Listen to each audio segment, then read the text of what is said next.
Magandang umaga mga ka-garden. Tumubo na po yung mga mani. Ito na po yung mani na pinunla ko noong nakaraan. Pagkalipas po ng bagyo, tumubo na po sila. Tapos may bulaklak na rin yung aking okra. Tingnan nyo. Tapos ito yung mga sitaw na punla ko. Dito.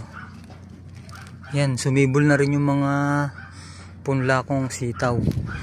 Tapos mga garden, may mga bulaklak na rin yung aking kalabasa. Kukunin po natin yan, sayang. Tapos nalaglag.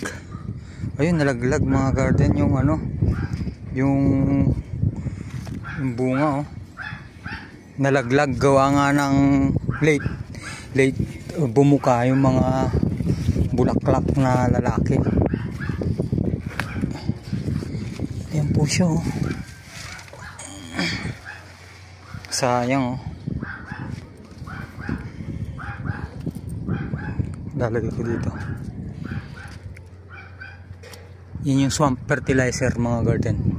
Yung mga dahon na pinipitas ko dyan, ginagawa kong pataba.